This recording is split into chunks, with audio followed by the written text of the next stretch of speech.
Some beginner Photoshop users get really caught up with the idea of masking. And the reason behind that is because there's no cause and effect. When you add a mask in Photoshop as it is to a layer, there's nothing that happens to your image to kind of signify to you that something has happened or something has changed. And because of that, it's hard to realize the potential that lies within the concept of masking. What it's actually doing, though, is it's allowing you the opportunity to show some areas of your layer and hide other areas of your layer.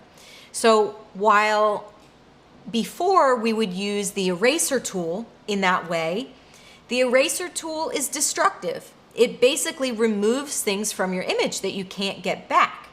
So what you would rather do, what I would rather you do to be a smarter Photoshop user, is to apply a mask to your layer and to hide some of those areas behind black so that they are technically invisible, but they are still there within the Photoshop file if at any point in the future you need to get those pixels back for any reason. Another reason I think that masking is kind of hard to grasp for beginners is, and personally for me for a very long time, is because I'm dyslexic. So the idea of black conceals and white reveals, that little saying totally got twisted in my brain every time that I would say it. And so I'd end up saying it backwards. And that just got me so confused as it is. So instead, what I like to recommend people think of is white exposes, and you have to think of an enlarger back in the film days. So you shine light on something and you can see it. And then black cloaks. And I think of the invisibility cloak in Harry Potter. I don't know why, but it helps me. So if white reveals and black conceals works for you, great. Just don't pay attention to me. But if it doesn't and you get it backwards, just think of that invisibility cloak, black conceals and white exposes. You open the shutters or you open the shades and all of a sudden you can see. So that's the way that I remember it personally. So now let me show you a couple examples on the screen. So we have our image of our model here, and underneath it, we have a background image. So you may think that the best way to remove the background from this image is going to be to just erase the background away. If we use our eraser tool and we come in and try and erase our background from around our subject here,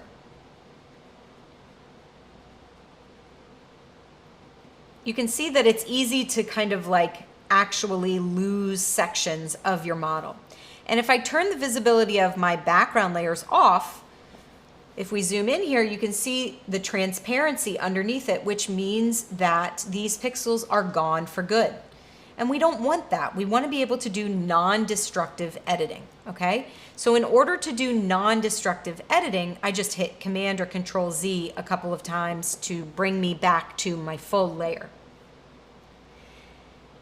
In order to do non-destructing editing, we can add a mask to this layer. So let me show you where the mask is.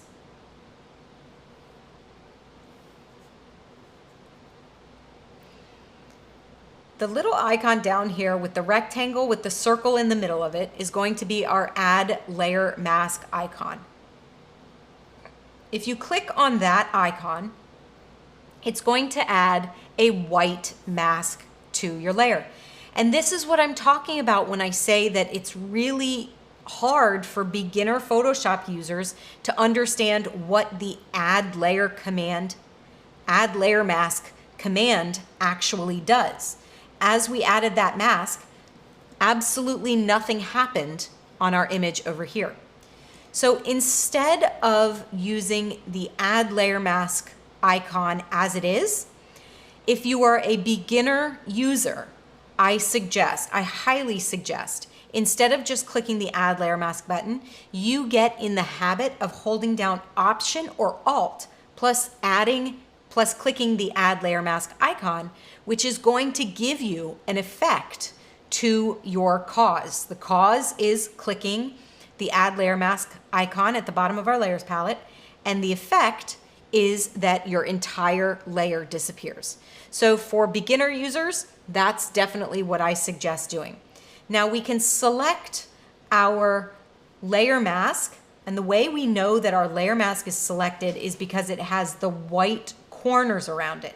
If we have the actual pixels of the layer selected, you can see that the layer will have the white corners around it. So let's select the mask and hit Command or Control plus I to invert that mask back to white.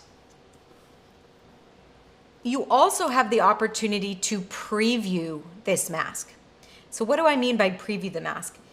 If you hold down Option or Alt plus click on the click on the mask icon, you can preview whatever's on this mask in real size over here. So you can see that because my mask over here is 100% white, completely white, if I look at my canvas over here, the mask is also 100% white. So if I use my brush tool and I'll paint with black, I can go ahead and paint on the mask of this layer. And then when I hold Option or Alt again and click back on the mask, you can see what's happened. Anywhere where the mask is black, you are unable to see the layer. Anywhere where the mask is white, you're able to see the layer. So let me zoom in really quickly. See how there's my mask and this black squiggly line? So this mask is telling this layer where it wants it to be visible and where it wants it to be invisible. Now what happens if I take this mask, for example, select the layer 7 mask and hit Command and Control I. Then all of a sudden my mask has inverted itself. So now anywhere that's white, we are going to see the model. Anywhere that's black, we're going to see the underlying layer shine through, okay? And you can see that from here. I'm going to go ahead and just click and drag this mask to the trash. And then Photoshop is asking me, you're asking to delete a mask, but there has been something that's happened to this mask. You've made a change to what's visible and what's invisible on layer 7. Do you want those changes to stay, or do you want to just delete the mask in its entirety? If you want the changes to stay, you would hit Apply, but if you want to just delete the mask and start from scratch, you would hit Delete, okay? That's going to not only delete our mask, but it's going to revert our layer back to what it was originally. I'm going to turn on the visibility of this rainbow layer. And now I'm going to do something that's a little bit weird. I showed you what it looks like when we preview the visibility of the mask. And I've shown you what the layer looks like when we preview the mask or when we modify the mask to show some areas of a layer and to hide other areas of a layer. So what I'd like to do now is I'd like to take the image and I'd like to preview the mask of that exact same image right next to one another. And I'm going to do that by creating a second window for my image. And in one, I'm going to preview the mask, and in the other, you're going to see what happens when I modify that mask. So I just want to keep in mind for you guys, even though there's two windows that are going to be visible in this next step, they are the exact same file. I'm just looking at different aspects of that exact same file when I do this next step. The first thing that I'm going to do is go to my window menu, and I'm going to go to the Arrange Flyout menu and choose a new window for KSP Hairshoot 165. And if you see up here, that's going to bring up the exact same image in two different windows. Now if I go to my window menu again, choose Arrange, I can come in and I can align the exact same image side by side. I'm just gonna zoom out on both of these windows so that we are looking at identical images on the left and the right side. So now what I want to do is I want to take one of these windows and I want to preview the mask of my rainbow layer. So I'm going to select the mask and hold down Option or Alt and click on it. So now you can see right here, we are looking at the mask, the representation of the mask, and over here on this side, we are looking at the actual pixels on the layer. So I can use my brush tool. I can make sure that I'm painting with black, and then I can paint a black squiggly line in the middle of my mask. And immediately over here on the image portion, you can see what is the effect. Where the mask is black, we do not see the rainbow layer. Where the mask is white, we do see the rainbow layer. Okay? So let's go back, Command or Control Z. Let's come over to our actual image. We'll turn the visibility off of our rainbow layer.